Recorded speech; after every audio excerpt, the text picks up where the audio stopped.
Welcome back to British Lit Session 15. I am Thelma English. This is week 15 in our studies of British literature, and today we have the privilege of beginning John Milton's Paradise Lost. Let's open with a word of prayer. Heavenly Father, I thank you for these who are taking time out of their day to learn more about British literature and specifically about Paradise Lost. I pray that you would help us to use our time wisely. I pray that you would bless us for our dedication to home education. And I pray that you would support my voice for the next hour and a half or so. In Jesus' name we pray. Most of you have figured out by now that I do have big issues with my throat. It's all related to allergies and sinuses and old age. And so if you pray for me, do pray for my voice, that my voice will be strong. Let's pause now. Someone volunteered last week to say the devotion today from the Imitation of Christ, and let's pause now for that devotion.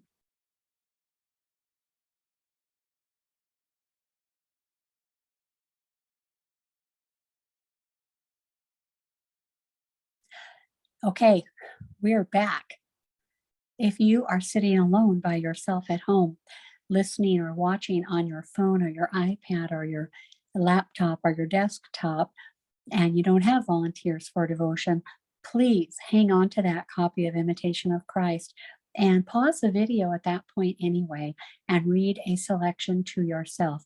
Even if you're just choosing one at random today, do that for yourself, and then you will be in the groove, so to speak, for British literature. And now we have a multiple choice quiz. I think it's 20 quizzes, 20 questions. It's on As You Like It. You got to view that film last week. I hope you loved it. Let's go ahead and pause the video again, or maybe you already have, for our 20 question quiz.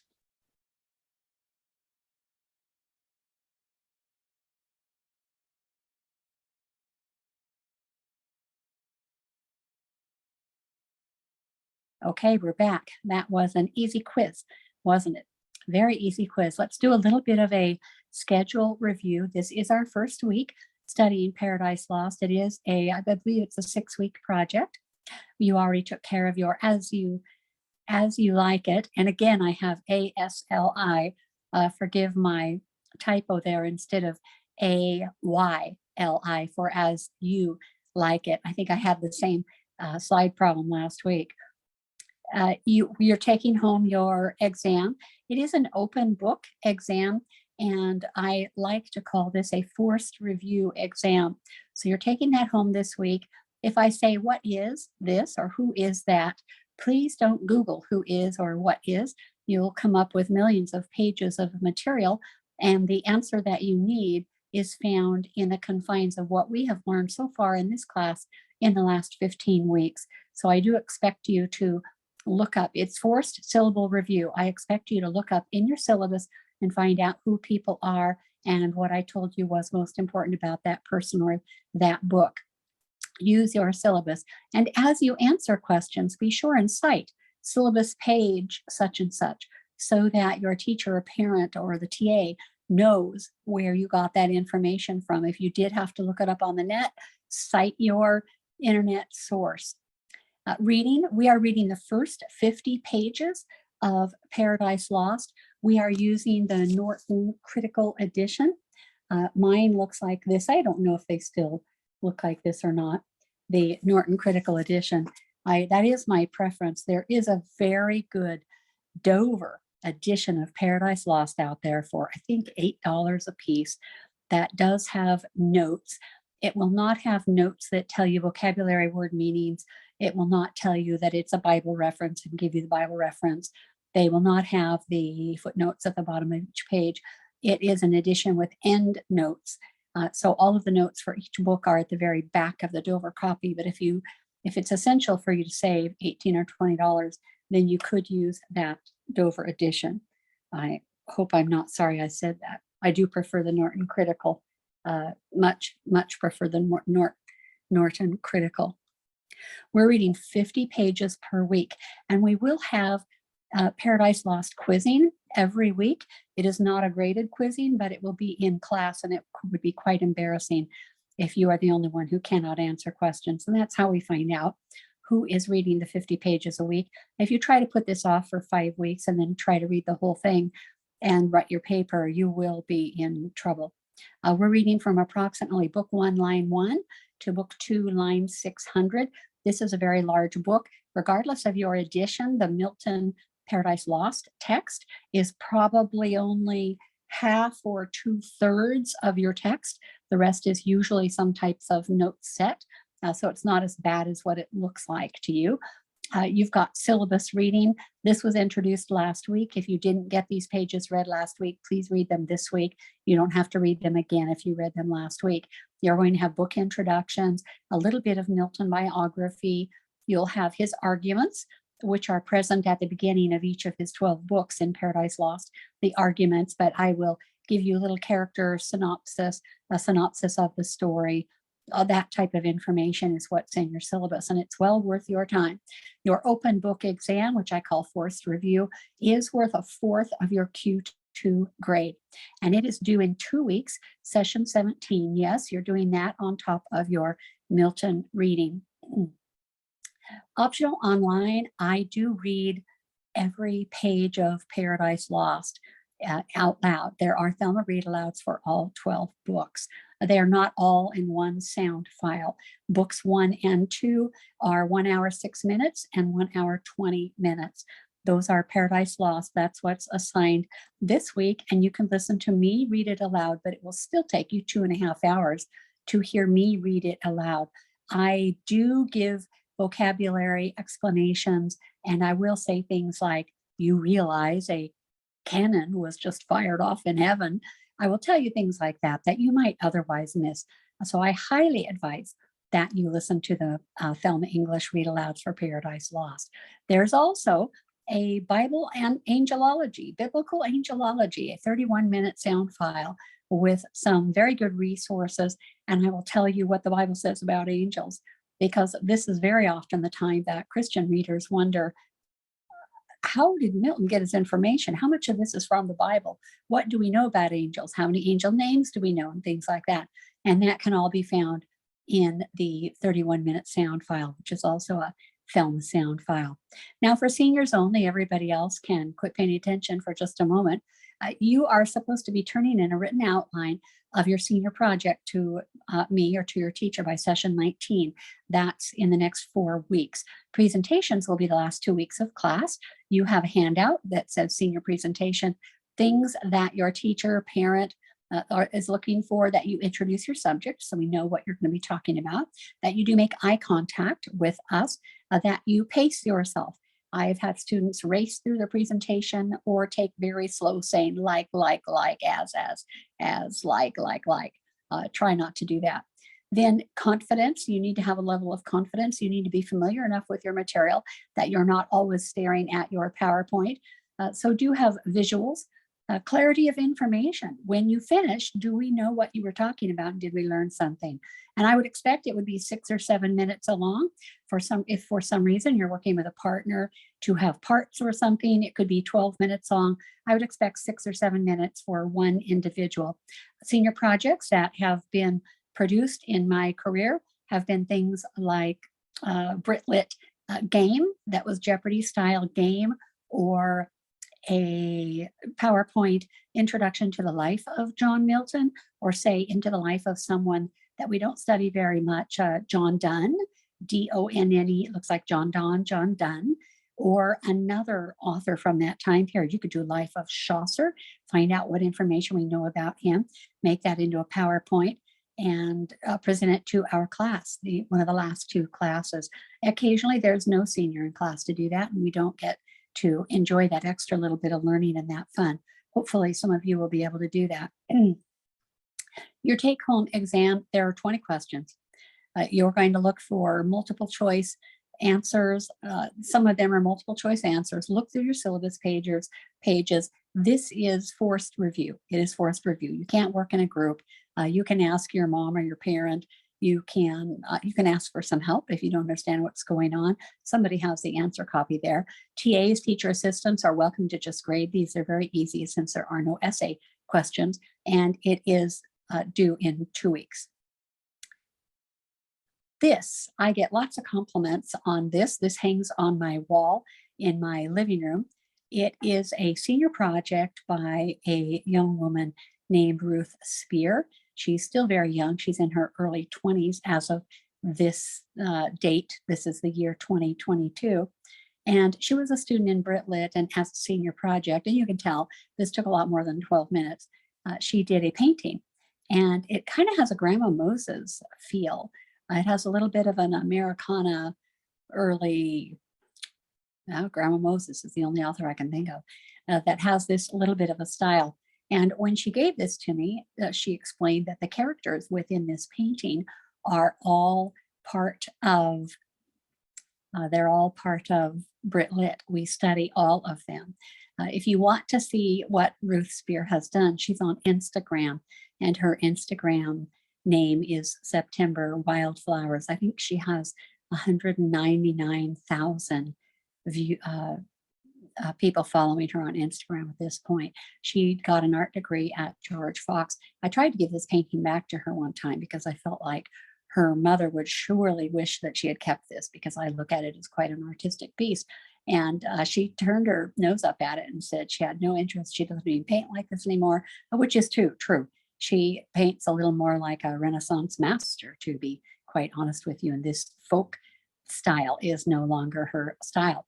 But you have all the characters here. If you see that castle back in the background on the right, if you look really closely up in the windows, you can see some guys looking out the windows. They're little dots, and that's Palamon and Arcity looking out at the lovely Amelia, who's walking across the lawn. I'm going to guess you can see my mouse doing circles over here. And then over here we have a Grendel, and this is our soldier Beowulf. And over here we have the day girl and the night boy. And here we have Beatrice and Benedict. And here we have Father Brown here. And over here we have old Lord Byron, or these are some of the famous romantic poets. We haven't got to that point yet, the 6 famous romantic poets. And here we have the Green Knight, and there's Gawain.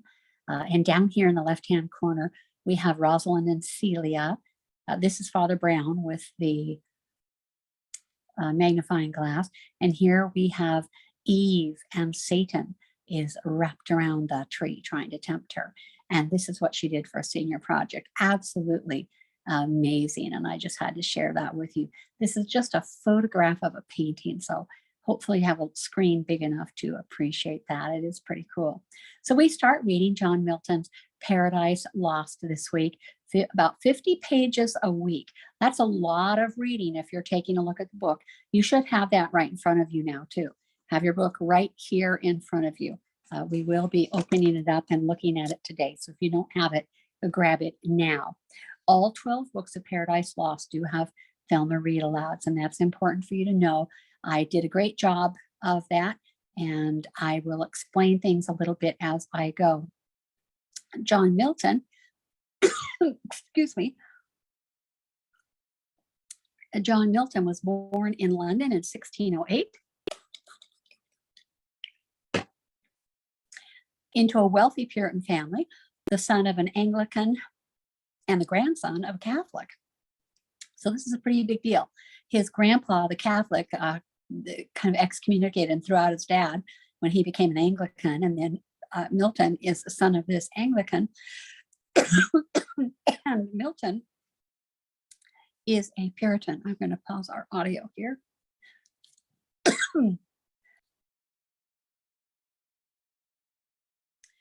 Okay, we'll resume.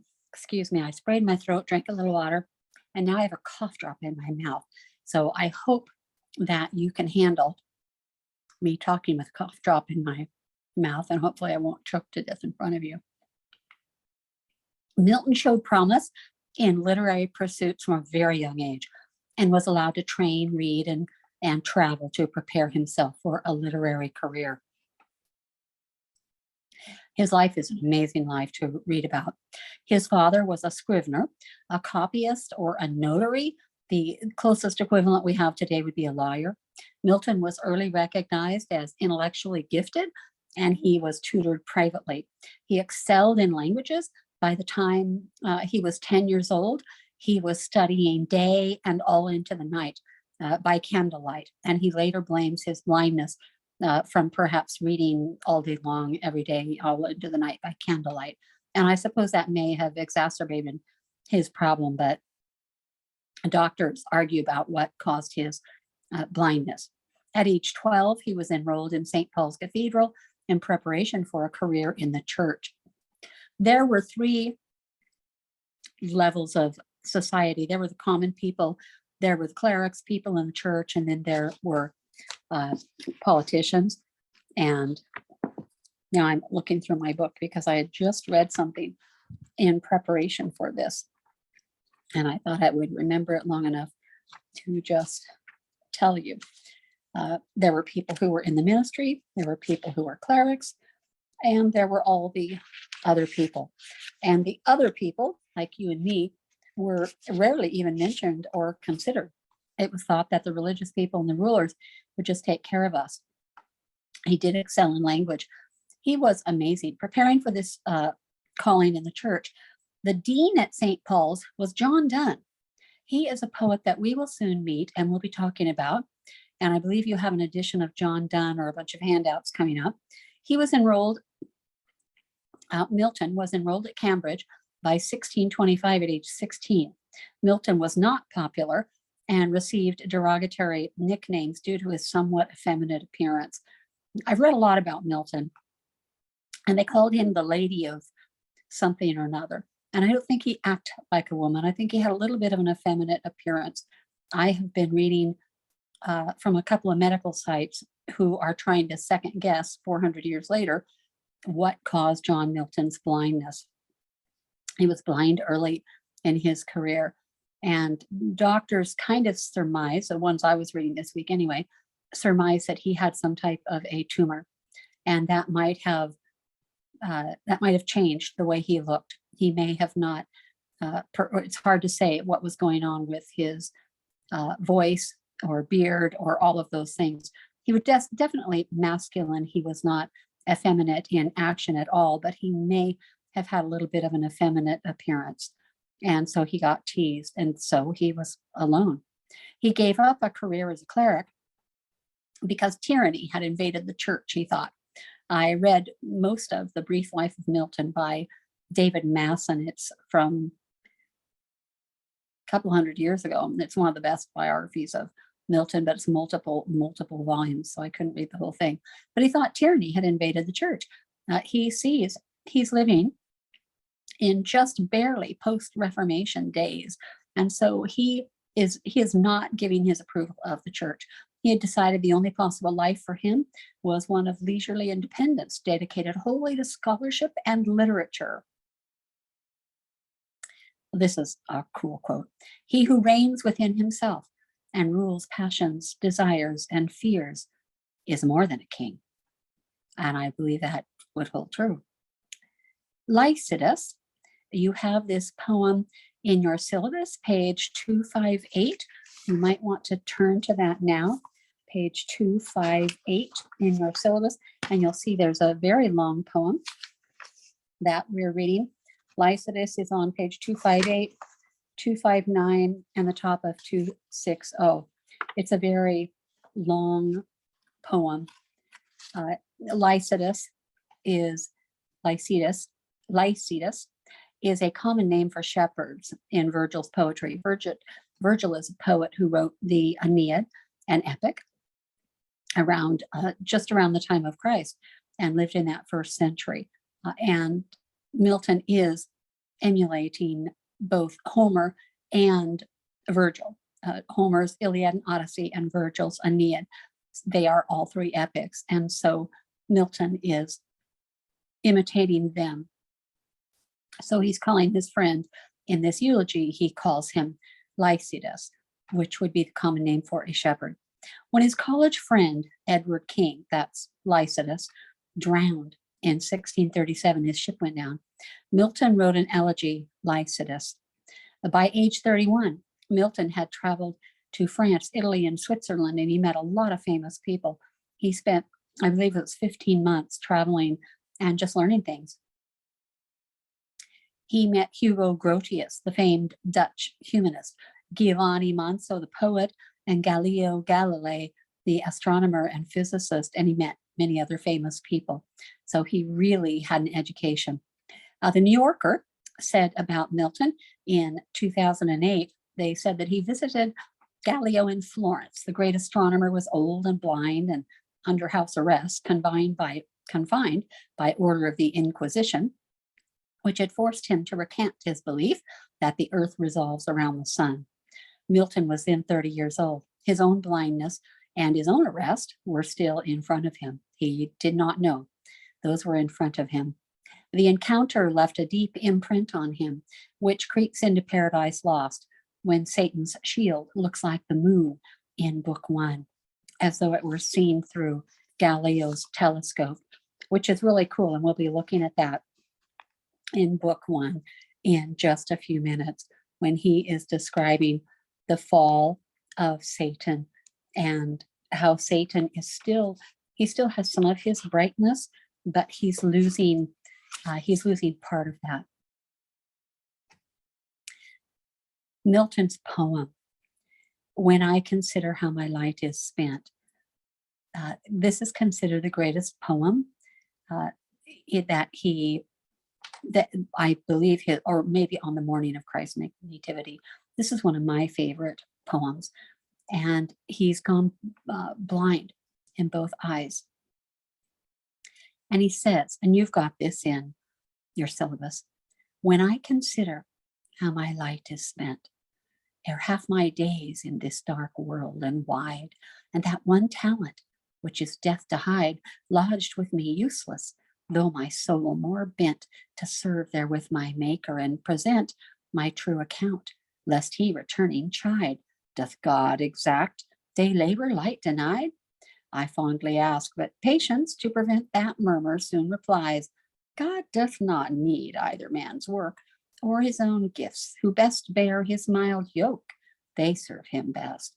His state is kingly, thousands at his bidding speed, and post o'er land and ocean without rest.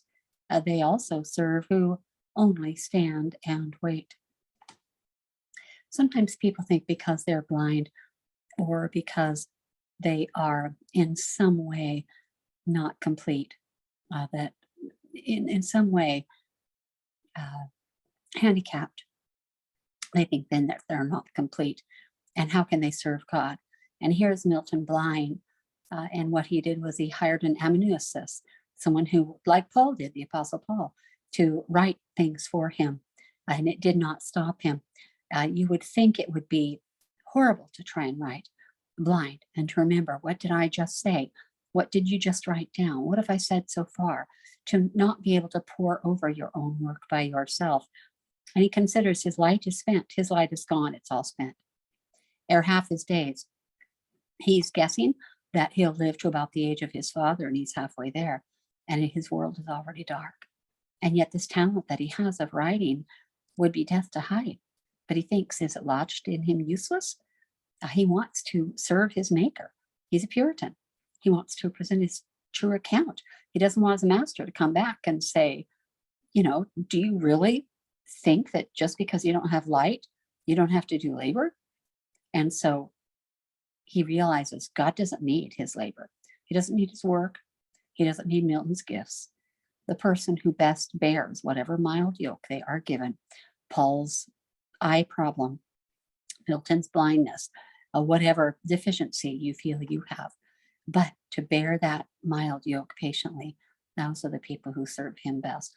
Don't leave it and not read it just because I read it here in class. Be sure to read that on your own, and you'll recognize it more easily and enjoy it again next time. Milton's early training was accomplished in the midst of political tension. As the conflict between the English king and Parliament escalated, Milton took the side of Parliament. His great interest was not in political reform, but in religious liberty. He regarded himself as God's instrument and was fond of referring to the English as the apple of God's eye. He really thought the English people would be kind of God's favorite. In 1649, and this is a big deal, King Charles I was executed. They chopped off his head, and Puritan Oliver Cromwell was made Lord Protector of England. And Charles II, Charles I's son, went into hiding. We now have another King Charles.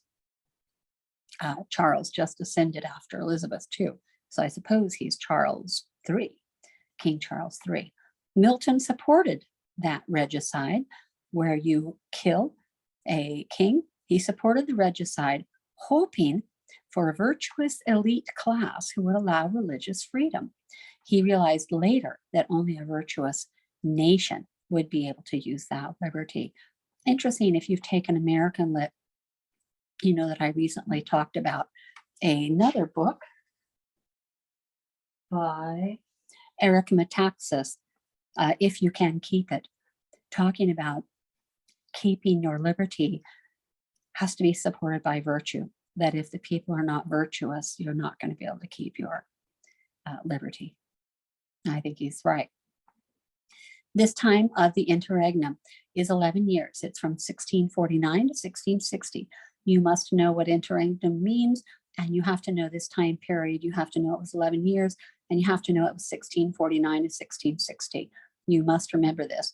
The 11 years is of this time between the execution of Charles I and then the restoration, and that time period is called, guess what?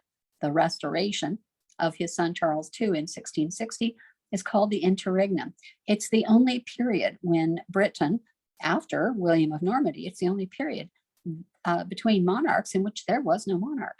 After Charles I, there was 11 years that his son was in hiding, and it was 11 years before Charles II came and then ascended to the throne.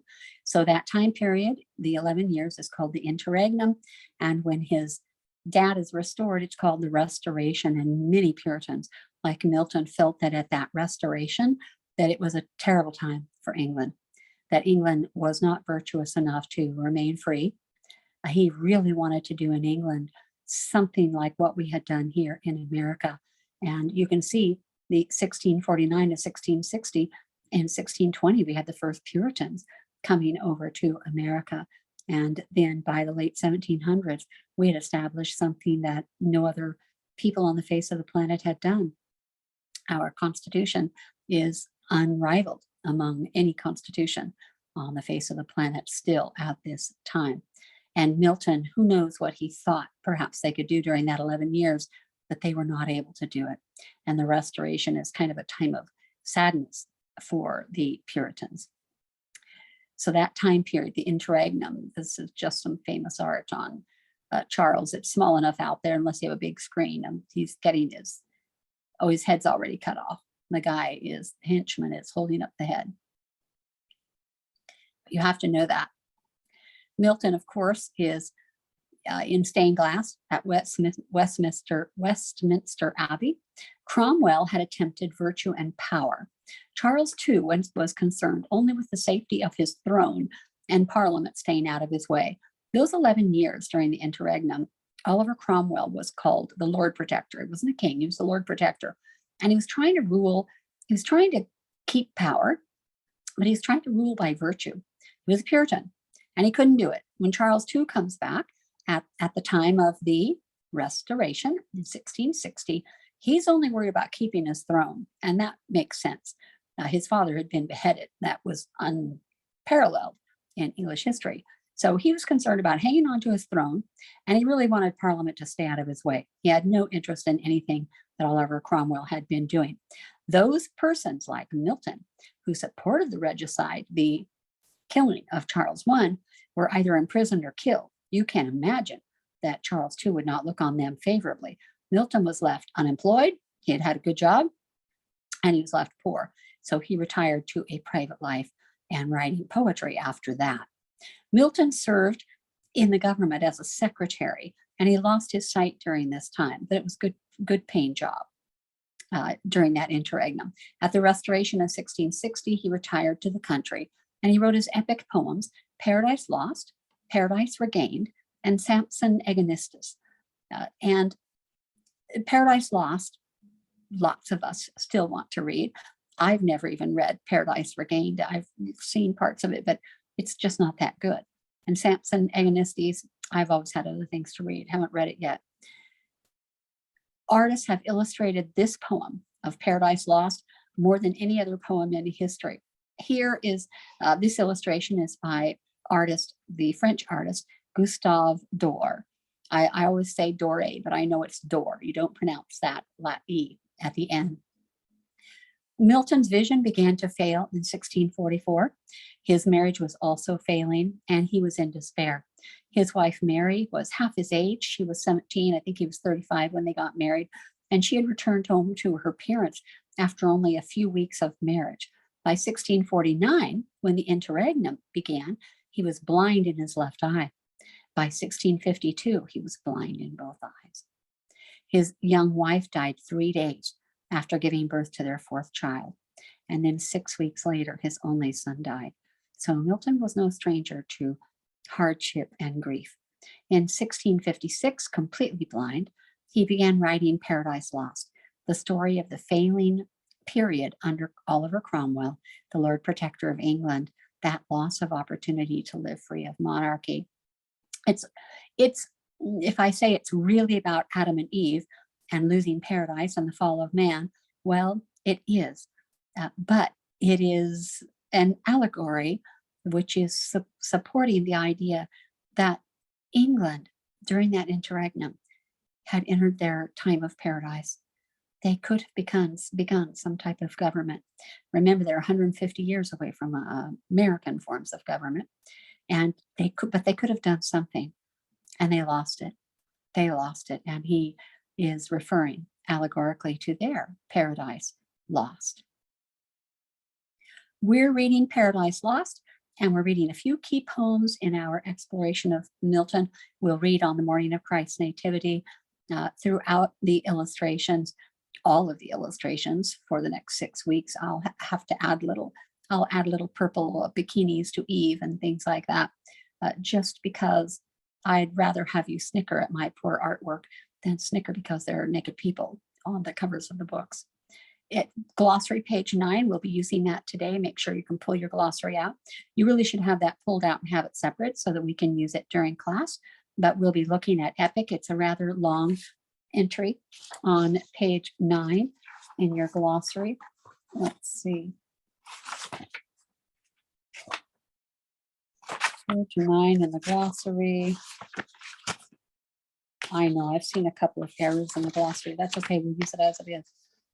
Page 9, about a third of the page is devoted to epic and literary conventions, things that we find in epic poetry. And we'll be looking at that today, so have that ready, please. An epic is an extended narrative poem. So it's a long poem that tells a story in elevated or formal language, celebrating the feats of a legendary or national hero. Examples of epic include the Iliad, the Odyssey, Paradise Lost, the Aeneid by Virgil, and the Divine Comedy. These are all epics. The Divine Comedy, of course, is Italian, and you can read it in English translation. The Iliad and the Odyssey were written in ancient Greek, and we read those in translation. My preference is Richmond Lattimore, and if you take classical lit next year, you will be using a translation by Richmond Lattimore. Classical epic conventions vary from Old English epic conventions in some ways. An Old English epic would be something like Beowulf, and classical Homeric, Homer's Iliad and Odyssey, Virgil's Aeneid, those are different from Beowulf, aren't they? Generally, general literacy devices utilized in epic include, they include, and here we're looking at your list. If you have your list, it's a two-column bullet point list on your glossary, page 9. If you don't know what the glossary is, you need to go back to session 1, open up at thelmaslibrary.com, open up session 1 and print yourself a glossary and print yourself a syllabus, because much of our important reading is from the syllabus. It is, I think, 430 pages. But we have this bullet point. The items here on slide 26 that are printed in blue are not on your glossary. And so you might write those in as notes. We see the poem begins with a statement of purpose that tells you why they're writing the poem. And that we have an invocation to the muse or other deity. And Homer, he'll ask Calliope, to the goddess of inspiration, to because she's a goddess, she's lived forever, right? So she was there at the time of the Trojan War. And so Homer will say, help me to remember the story. Tell me the story and I'll write it down. Milton's going to invoke the Holy Spirit as his muse. In epics, we have a cosmic stage where you have heaven and earth and all of that. When we get down to vaunting, there's in heroic literature, we don't see forgiveness and mediocrity. We see vaunting and boasting and all of that. And so there will be vaunting in Paradise Lost. Illustrated here, PL is Paradise Lost. 1.126 means book 1, line 126. We're going to see some vaunting, and we'll look at that today. We'll see epithets, the use of patronymics, long formal speeches by important characters. Sorry about that. But if you listen to the Thelma read alouds, I will tell you, here is a long formal speech. And that way you can mark it in your text so that you realize, what am I reading? It's a long formal speech. And then that will help you to separate out the pieces. In a novel, you might have, meanwhile, Mr. Derrick gave a long formal speech, and then they'll tell you the speech, or even enclose it in a different way, or set it aside, or indent it, or something. And yet we don't have that advantage in Milton. And at the bottom it says supplicating. That is a convention of epic. You'll know what that is after today or next week. Paradise Lost, we'll see that line 112. You'll be reading that this week. What is Apollonian and Dionysian? You can look up Apollonian. There's a short entry on Apollonian and Dionysian in your glossary. It's at the bottom of page 1. It starts. Apollonian and Dionysian, thought to be the two opposing impulses that provide impetus for dramatic tragedy. Apollonian refers to the Greek god Apollo, the symbol of light, beauty, and orderly pursuits. Apollo brings the sun up in the morning, takes it down with his chariot in the evening. He's orderly. He does everything just so. Dionysian is the opposite. Dionysius is the Greek god of wine who symbolizes chaos, disorder, and irrational behavior. He's the party god. Friedrich Nietzsche, we've perhaps not mentioned yet until we get a little later on in class. If you took American Lit last year, you may remember we've got some great quotes from Nietzsche in that class. Nietzsche utilized these terms, Apollonian and Dionysian, to contrast the elements in Greek tragedy. The terms can also be compared to classicism and romanticism, because classicism is where everything is orderly and neat and tidy, and romanticism is where you're following your emotions, which vary and tromp around, having all of their own fun and change all the time. So this idea. So just as Dante's Divine Comedy is the great literary achievement of the Catholic religious expression, so Paradise Lost is the great literary expression of Protestantism. And most of my students are Protestants. This is the great religious expression of Protestantism. If Shakespeare is the poet of Dionysian expression, so he's all fun and games, right? Not necessarily partying. Well, there are a lot of parties. Read Twelfth Night, but not crazy or insulting. Then Milton is the poet of Apollonian expression, which would be your serious art. Milton grew up in a home steeped with the culture of the Renaissance alongside the moral foundation of Puritanism. So he knows all the Renaissance stuff. This is the Greek god Dionysius. I think it's a little bookend you can buy. It's not a true statue, but I thought it was really fun. He's got a cup for revelry, and he's got grapes all over the place, which are, of course, symbolizing wine and alcohol. Milton belonged to the Puritan separatists. Those are the same Congregationalists that had fueled our American ancestors, those Pilgrim Fathers. He would just stayed in Britain. He didn't come to America. He was born in 1608. He could have come over on the Mayflower at age 12, if his parents had left, but they didn't. He read widely, and he studied Greek, Latin, Hebrew, French, Italian, Spanish, and English literatures. So he was fluent in all of these languages. And we will find some evidence of this multi-language fluency in his difficult syntax. Syntax is sentence structure, and in Paradise Lost, we see some issues where he has a word order for a sentence a little bit different than you and I. Think of the way the Star Wars character Yoda, go you to school, yes, or something like that. And so Shakespeare does that all the time. And you may see some of that in Milton, and you just have to get used to it. The poem was first published in 10 books, and then it was divided into 12 because epics are divided into 12. Reading Milton after reading Shakespeare, as we've just done, is to experience the very best that the English world has to offer. Readers will feel the rhythm and the balance that makes even Milton's prose flow harmoniously. Amazing, really. Paradise Lost. Okay, this is a funny. This is just for you to enjoy this. I don't know who this person is, Noel Petty, but I am citing him. This is Paradise Lost in 12 lines, and this is really good for the brain. In book 1, Satan is from heaven cast. He's cast out of heaven. Book 2, Satan starts planning from hell what his counter attack is going to be. In book 3, Satan's looking for a human. He's found this new planet, the Earth, and he's looking for a human that he can entice or ruin. God's made this new thing and he would like to ruin. Book 4, he spots this pair in paradise and he sees how beautiful they are, and it makes him really, really angry.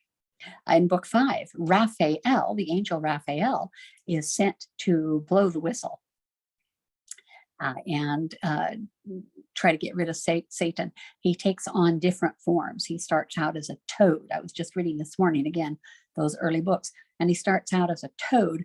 And when an angel, any angel, pokes him with the tip of their sword, he takes on his old form again instantly. He's losing his power, and he's losing his glow and all of that. And they look at him and they don't know who he is. And then he tells them who they are. And the other angels look at him like, whoa, that's you. You've really changed, because he doesn't look very good. His glow is almost gone. He's getting quite ugly. Book 6 paints in flashback the dismissal. Book 7 tells how God made man and matter. Book 8, Adam and the angel have a long visit. It's almost like Abraham talking with the angels while Sarah's in the tent there. Eve is in the bower, preparing some lunch. Book 9, Satan's apple conquers Eve and death feels the wound, the fall of man. Book 10, God invites the pair to leave. Book 11, the angel Michael clears the garden, comes and makes sure that they leave. And book 12 gives a hint of the long-term pardon, what will happen. You have so many materials in your syllabus to help you. If you are skipping reading your syllabus, you're missing all the materials that you need for your introduction to John Milton's Paradise Lost. You have all types of materials for Paradise Lost. And you have handouts. Hopefully you're getting all of your handouts printed, but you have handouts explaining what's going on in each book also, and about different characters. So please, please, please read your syllabus material. Don't just listen to the classes. I'm going to provide Milton's own arguments. He calls it his argument. Argument 1 means this is the introduction for book 1. This is in your syllabus, page 278 through 85, those introductions. But even though they are in your book copy, I've provided in the syllabus pages annotations to direct you right to the text. So where he mentions things are going to happen, I will add in little brackets, which you now know means that I have added it to somebody else's text. I will add book numbers and line numbers. And this will be important for you to be able to look things up later and for writing your paper. And you might even use those pages, syllabus pages 278 to 85. You might even use those to help you write your paper because you can find all of your quotes easily this way. I advise you read through those arguments, become familiar with the list of characters, then read the text itself. Book 1, and this is the argument, and it's printed in syllabus page 278, and it's also printed in your Norton critical copy or whatever copy that you have. You have the argument, and that is it's the book 1 introduction is what he calls the argument. The book 1 introduction. Book 1 in this book one in this Norton Critical Edition, on the very first, at the very, very beginning, book one, the argument. This first book proposes, first, in brief, the whole subject, which is man's disobedience. What's the subject of Paradise Lost? Man's disobedience. Good job. And the loss thereupon of paradise wherein he was placed. Then it touches on the prime cause of his fall, the serpent, or rather Satan, the serpent, who, this is referring to Satan, revolting from God and drawing to his side many legions of angels, was by the command of God driven out of heaven with all his crew into the great deep. And again, a Gustav Doré, all of these illustrations, I think he has hundreds of these for Paradise Lost. Which action passed over? So what action? Throwing out Satan and all his angels.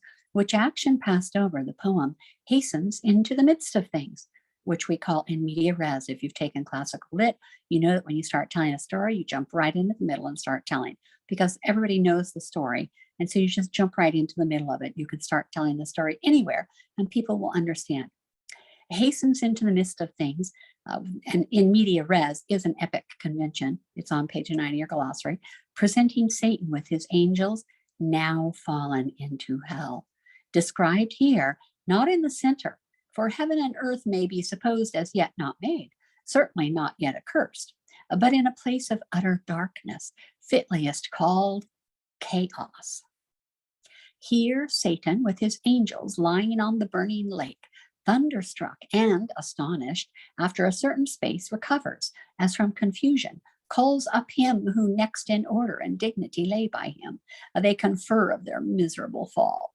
So here they are. It takes them days to figure out, oh my goodness, is everybody okay? Where are we? We're not in heaven anymore. This doesn't look like heaven anymore.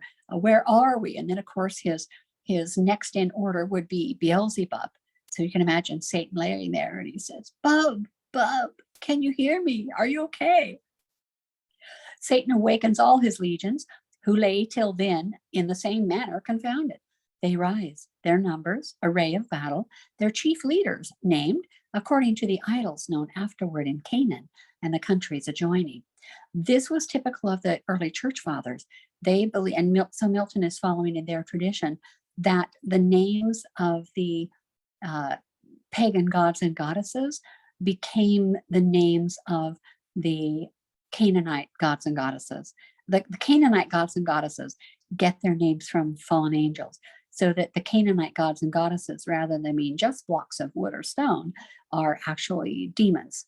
And that Milton is adopting this like many of the church fathers did. We're not going to go there. That's none of my business. But it's an interesting thought that the Canaanite countries calling their gods and goddesses, that these are Satan and his legions. To these, Satan directs his speech, comforts them with hope yet of regaining heaven, but tells them lastly of a new world and new kind of creature to be created. So he directs his speech. This is a formal speech. If you listen to me reading Paradise Lost, I will say, this is a big, long speech by Satan. And then when I get to the end of it, I'll say, this is the end of the speech. And that way you will not get lost in the story and think, okay, just a minute. I thought he was talking to his guys down as they're thrown down into wherever they're at. And yet he's giving this big formal speech. That's just a convention of epic. And so Milton is following Homer's pattern. So these big, long, formal speeches, that's what everybody does. They take turns with big, long, formal speeches. So then he tells them about a new kind of creature that's going to be created. So Satan says, well, we still got something going here. There's a new kind of creature that's going to be created, according to an ancient prophecy or report in heaven. For that angels were long before this visible creation, was the opinion of many ancient fathers. So a lot of people thought that there were angels in heaven before there was earth, and then people on earth. Now, we have no way of knowing. The Bible doesn't really give us that information, but of course people want to speculate. And so they're thinking, oh, now the angels are curious. God's done something new. Some of the early church fathers thought that the earth and people were created to replace worshipers of God, to replace all these fallen angels from heaven. So that's, I don't know, it's interesting. I will not attempt to go into that theologically. Ask your dad, ask your pastor. If you look it up, there's 100 million opinions. To find out the truth of this prophecy, we're still part of argument 1.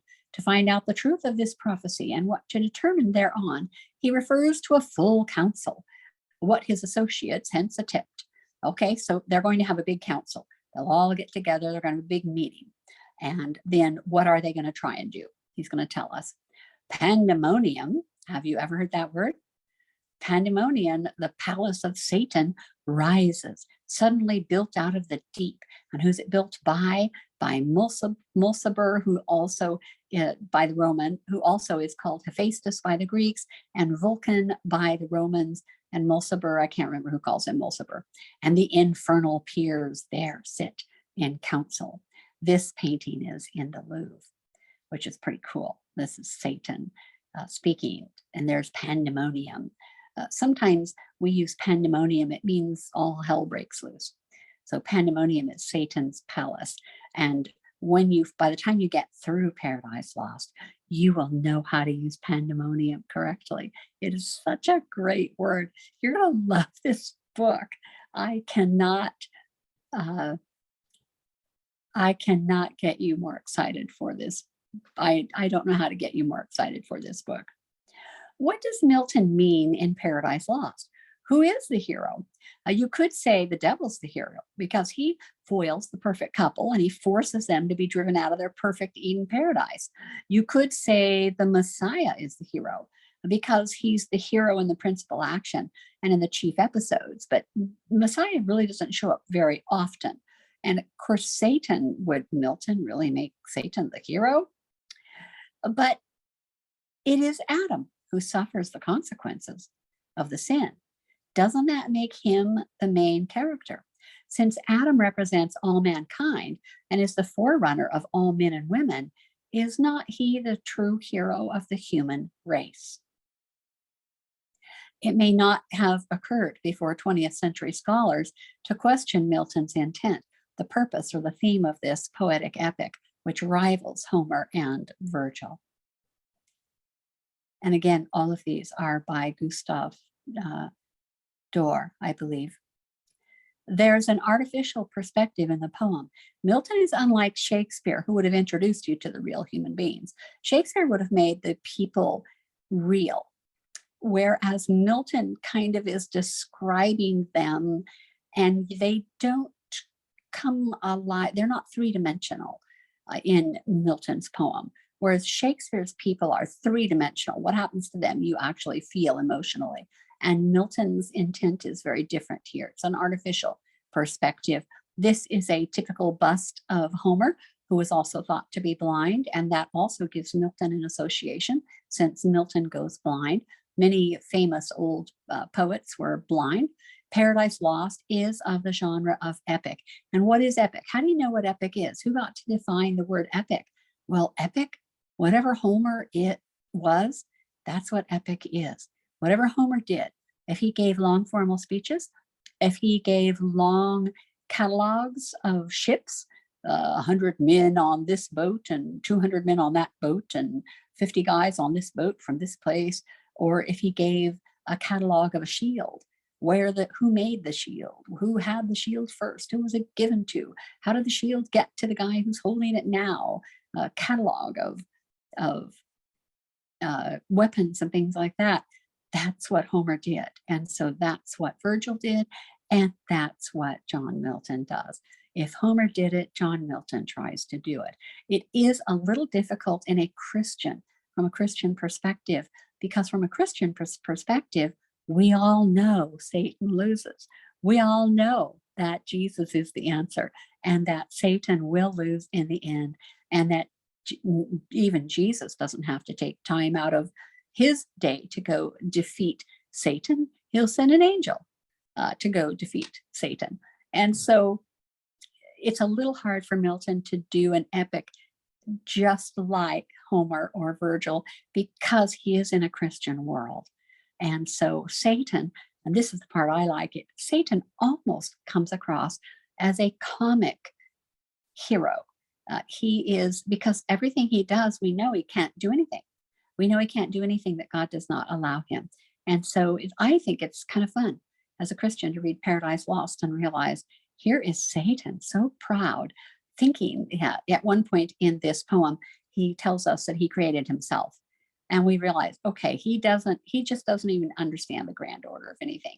But whatever Homer did, we call it an epic. And if you want to write an epic, you have to do exactly what Homer did.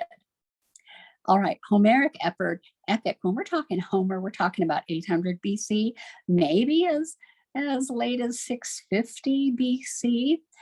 But the Trojan War was about 1200 BC. But the people in the Trojan War, the Greeks fighting the Trojans, when the Greeks brought their 100 ships and went to Troy to get Helen back. Helen of Sparta, wife of King Menelaus, had run off or been kidnapped by Paris, the prince of Troy. And that's the story of Homer's Iliad. And then she's a little bit in the Odyssey too on the way back. And of course, she doesn't suffer at all. They just get her back and they are married happily ever after, Helen and Menelaus. If you see the R-rated movie Troy, they even change the story. So I don't suggest watching that movie. I have an edited version, but I still don't like it because they change the story. And how do you change a story if it's Homer's story? Who decided that was a good idea? This painting, the apotheosis of Homer. So this is Homer being turned into a god in heaven. And all the other authors from all the other ages are bringing him gifts because he has provided them fodder for everything. It was thought for years and years and years that really all stories come from the Trojan, the Iliad and the Odyssey. All the stories come from that. In the Middle Ages, most of the stories came from Iliad and Odyssey. So much of literature looks back to Iliad and Odyssey for plots and people and stories. It's quite interesting. An epic is an extended narrative poem, a story poem in elevated or formal language. This sounds familiar. We've read it before. Epic celebrating the feats of a legendary or national hero. Examples include the Iliad that celebrates Achilles, the Odyssey celebrating Odysseus, Paradise Lost celebrating maybe Adam and Eve, the Aeneid celebrating Aeneas, and the Divine Comedy. Classical epic conventions vary from Old English epic conventions in some ways. Okay, things we're going to see in epics. Here's that chart again. Excuse me. Excuse me. My voice, all my issues with my voice. All right, this is right from page 9 in your glossary. You do need to know these things. You're going to need to know, we'll be talking about these in the weeks to come. What is in blue on this screen, these are things that are not on page 9 in your glossary. These are where you can find this type of thing, the sampling. So vaunting, you can find an illustration of vaunting in book 1, line 126. You can find an example of an epithet, Paradise Lost, book 1, line 128. Supplicating, this is where you beg somebody not to kill you. And then sometimes they might sell you for a ransom back to your father, or they just laugh as they slit your throat. Supplicating is where you beg and you put both your hands up in the air so that your enemy, you're on your knees, and you're grabbing him around the back of his knees. That's what they do in the Iliad and the Odyssey. And you're saying, my father has a lot of money and he'll give you money for me if you won't kill me. Please don't kill me. I'm the last son. You've killed all my other brothers today, that kind of thing. We see that in the Iliad over and over again. And your arms are both up in the air. So the person that you're begging for mercy, that you're supplicating, knows you don't have a weapon or anything. You can't fight them from your knees with your hands both open or wrapped around the back of their knees. And they look down at you and your head is turned up. And so your neck is exposed and they just get to decide. Now, Achilles in the Iliad, he just decides, ha, ha, ha, ha, and slits your throat. If they need money, other characters will sell you back to your dad. But that's what supplicating is. And this whole worldview that we see in epics, it's not a Christian worldview, right? Iliad, Odyssey, the Aeneid is not a Christian worldview. It is not. So things like mercy, that's weakness to show forgiveness or mercy. In the Iliad and the Odyssey, that'd be completely unknown. It'd be laughed at in the Iliad. You'd be weak. That's a Christian concept. Okay, the poem begins with a statement of purpose. Look at book 1, right after the argument or the short version of what book 1 is all about, which is kind of nice that you get to read that. Now, what part does the reader play in this narrative? Milton engages us immediately, and he tells us in line 1, he says, of man's first disobedience and the fruit of that forbidden tree, whose mortal taste brought death into the world and all our woe, all of our problems.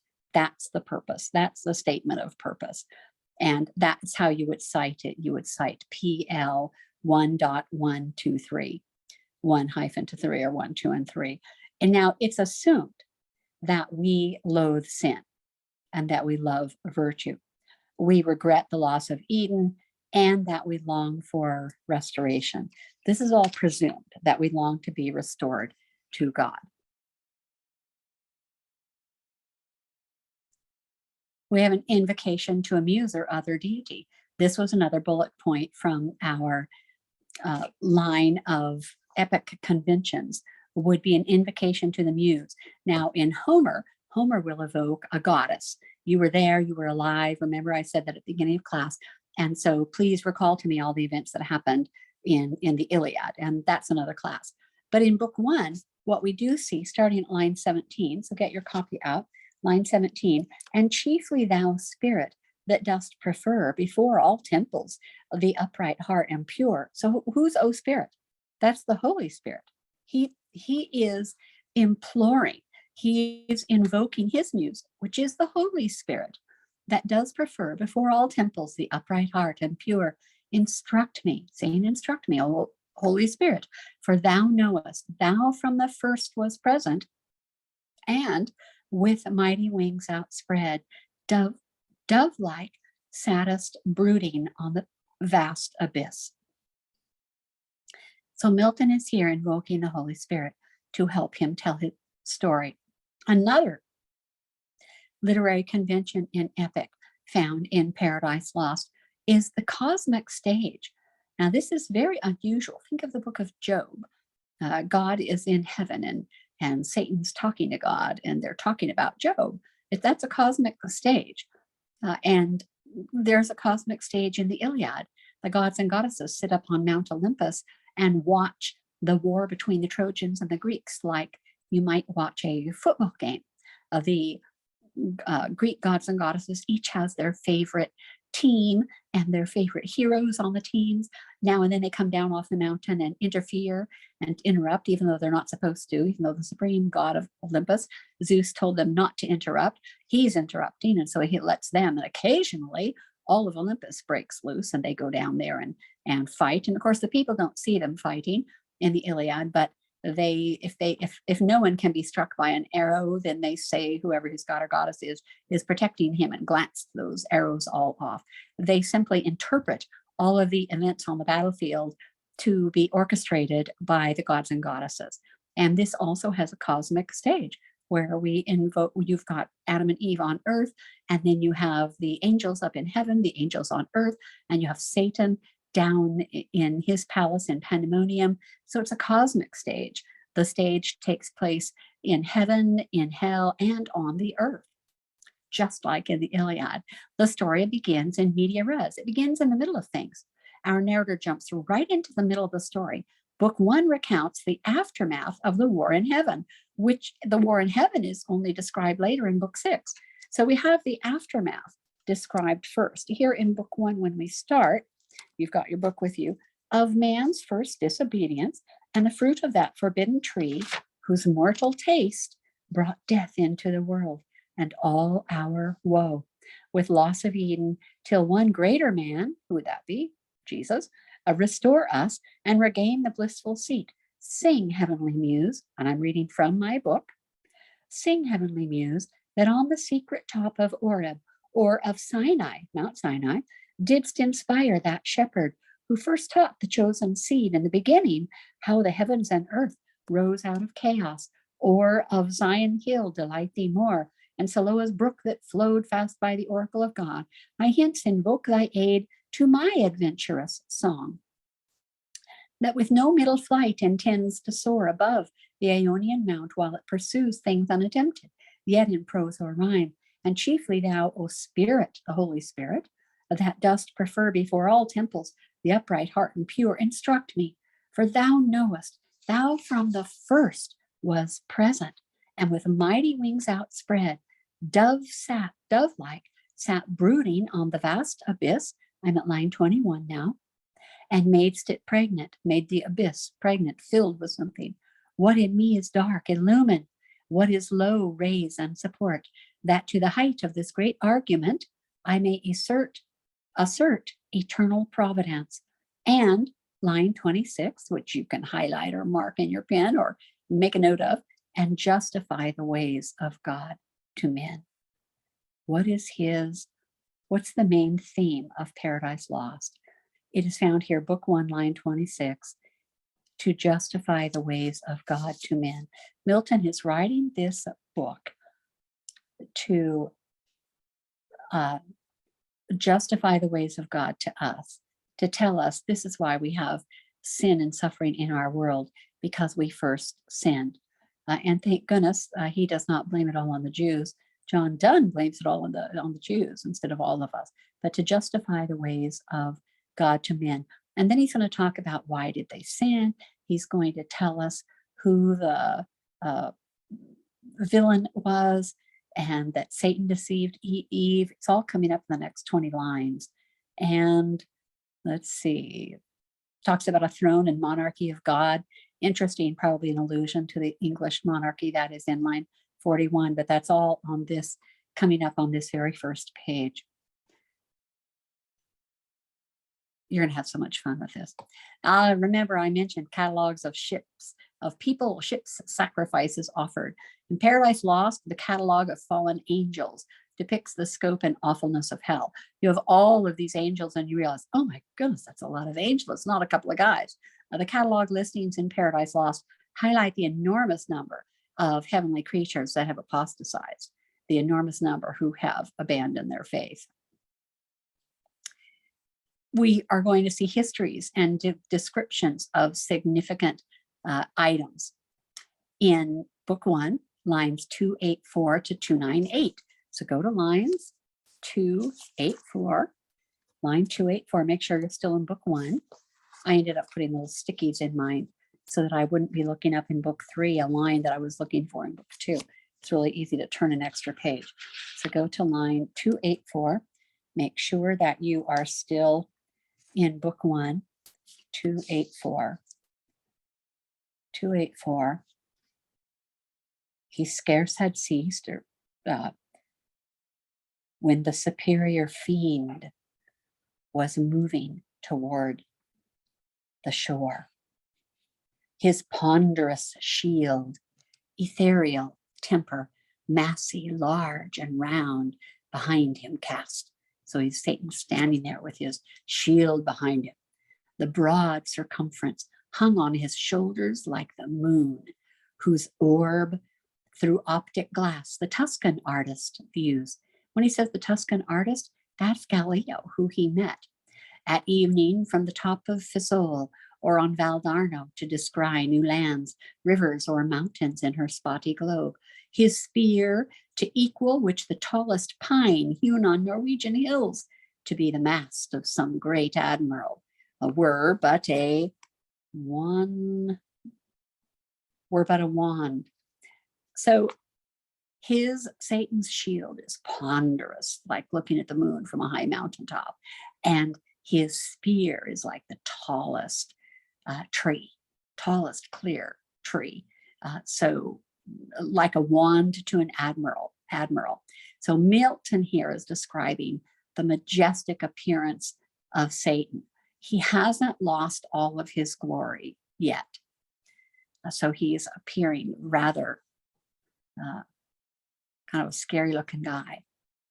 What did he look like? All right, something else we're going to see, extended similes. It's called ring composition. You could call it a glorious rabbit trail, as when you are telling a story, you say, well, there we were racing our cars. It was just like that time when we were shooting our arrows and mine went clear through the air much faster than yours. So my car went much faster than yours and got ahead. Only the rabbit trail would be much, much longer. These are comparisons. They're extended similes. A simile is when you use like or as. It was just like. It was just as. What did Satan look like?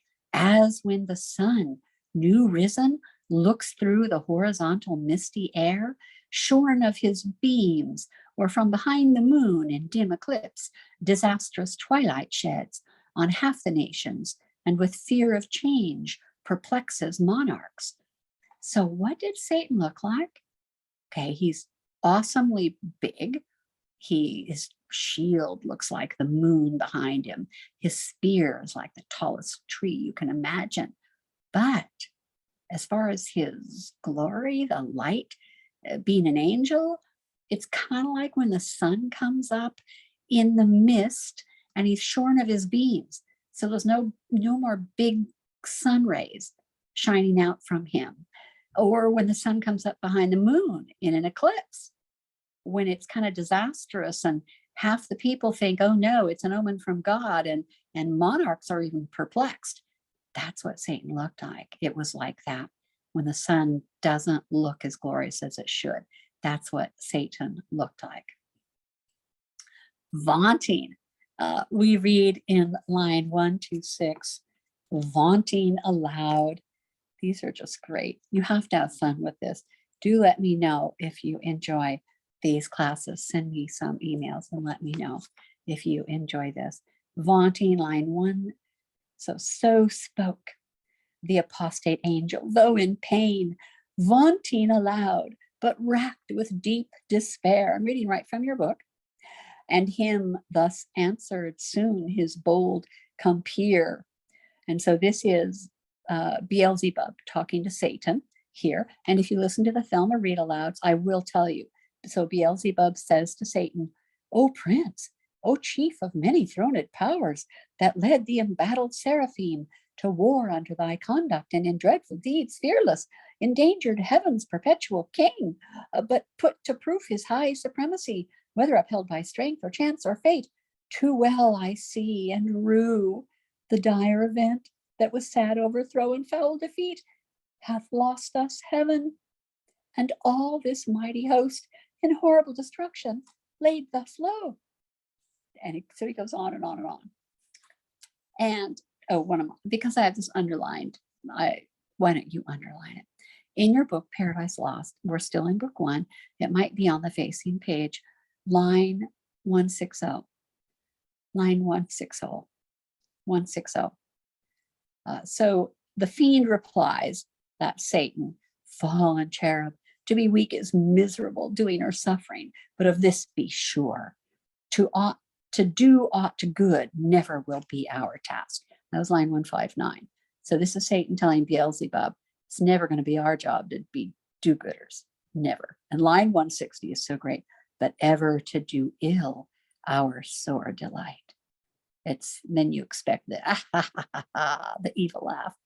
This Satan, this is very reminiscent to me of Shakespeare's character, his evil character Aaron in Titus Andromachus. In Titus Andromachus, Shakespeare's Titus Andromachus, the play, in Act 5 in Scene 1, that Aaron talks about doing evil is his sole delight. It's all he ever wants to do is do evil. But I really like that doing good, to do aught good, any good, to do anything good, aught good, never will be our task, but ever to do ill, our sore delight. I hope to point out all the cool things for you. And if you ever do Paradise Lost again in college, you will already know what it's all about. You'll be able to write a paper. You'll be able to do really well with this. Epithets are also part of that list of things common in epithets. And we will see an epithet instead of saying Holy Spirit. He'll say Heavenly Muse. Tell me, Heavenly Muse. That's the Holy Spirit. He will not just say God, God, God, God. He'll say the Most High. He has other names for God. And for Satan, he doesn't just say Satan, he says our arch enemy. He has all kinds of cool epithets. And I've given you the citations here because you will need to know where some epithets are. You'll have to describe that in a later take-home exam. And so if you mark it all up now, you will be able to do this easily later. God is also called the Almighty. So he's called the Most High, he's called the Almighty.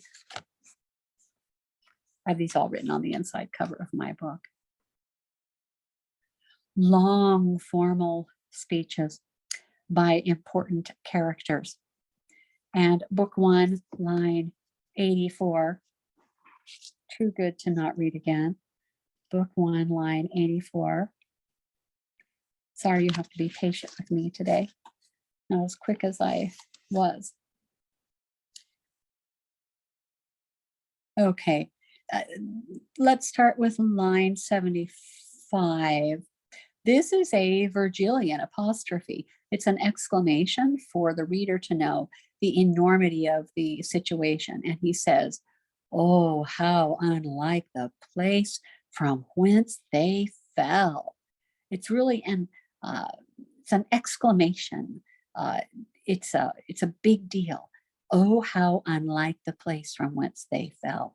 There the companions of his fall, overwhelmed with floods and whirlwinds of tempestuous fire. He soon discerns, and weltering by his side, one next himself in power, that's Bub, and next in crime, long after known in Palestine and named Beelzebub. And you know, Beelzebub means Lord of the Flies. And you can see that in Matthew 12, verse 24. And named Beelzebub, to whom the archenemy, and hence in heaven called Satan, or Satan, which in Hebrew is the accuser, the adversary, Satan. And if you make it into a nominative noun, it's a name, Satan. And hence in heaven called Satan, with bold words breaking the horrid silence thus begun. And then he has this long formal speech. And the formal speech starts at line 84, and it goes past the end of this page. It goes, oh wow, it goes to line 125. That's all one long formal speech. And at 125, you see, so spake the apostate angel, though in pain, vaunting aloud, but racked in deep despair. And him thus answered soon his bold compeer. And then Beelzebub is going to talk to Satan, starting at line 1 to, I think it's 8. And he has a long formal speech. Expect these long formal speeches. I've drawn lines in mine, the beginning of the formal speech, the end of the formal speech, so that I don't get lost in the story and realize this is, all right, this is still Satan talking. And then when he finishes, rather than having conversation back and forth, you say something, he says something, they have this big long speech, then the other guy has a big long speech, instead of a whole bunch of dialogue. That's the way epic does it. And so we see at book 1, line 84, if thou beest he, but oh, how fallen, how changed. At 84, that is one of my favorite lines. How fallen, how changed. And if you want to look up Isaiah 14:12, it's worth a couple of minutes. From him who in the happy realms of light, clothed with transcendent brightness, didst thou shine myriads, though bright. So you used to be really bright and shiny, and wow, you're not anymore. The use of the number 3. In the Iliad and the Odyssey, we have this unusual, and in Virgil's Aeneid. Of course, Virgil is copying Homer, and now we have John Milton copying Virgil and copying Homer, primarily Homer.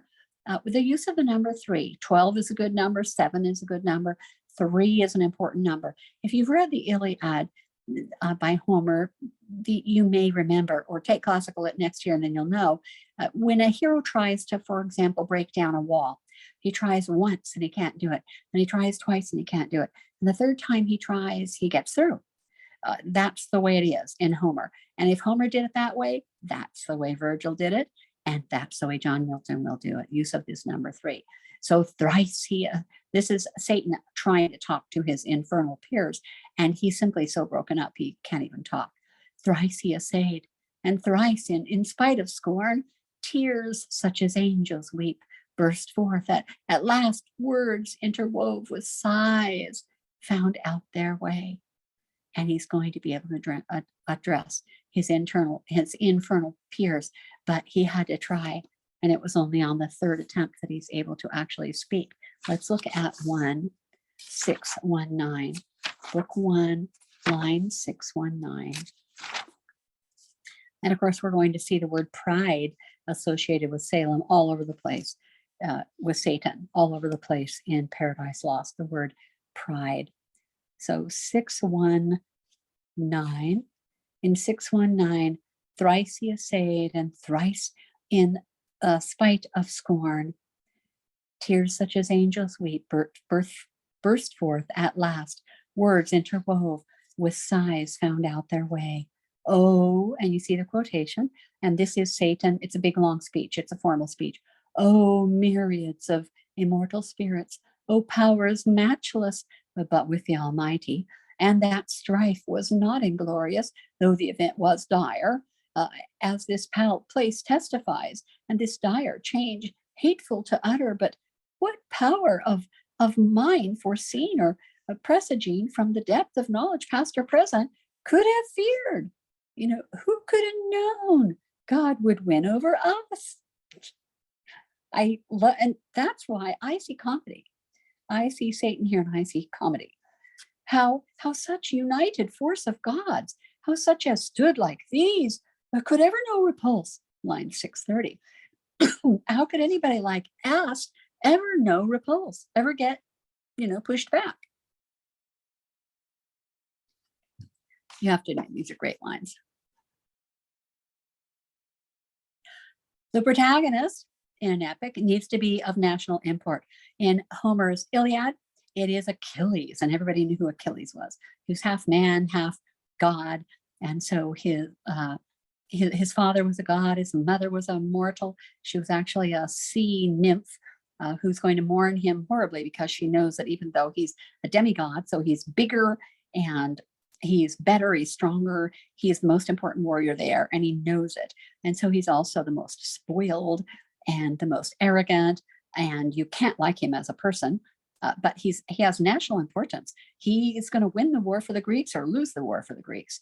Spark notes, I like Pink Monkey notes online, and I like Spark notes online. If you use them in a paper, you must quote them directly. You must quote them and cite them. And Spark Notes had an interesting comment. Some readers consider Satan to be the hero or the protagonist of the story because he struggles to overcome his own doubts and weaknesses and accomplishes his goal of corrupting humankind. This goal, however, is an evil goal. And Adam and Eve are the moral heroes at the end of the story as they help to begin humankind's slow process of redemption and salvation. And I do believe that's correct. I think Adam and Eve are the moral heroes of this play. We're going to discuss the details of our Paradise paper next week. As you read through this week, please mark things that are amazing, highlight things, take notes of things. If you already know you're going to write a character study and who you're going to write about, start collecting awesome quotes from them, and do have a good week. Do use the Thelma Read Alouds, and I will see you next week. Lord bless you. Bye.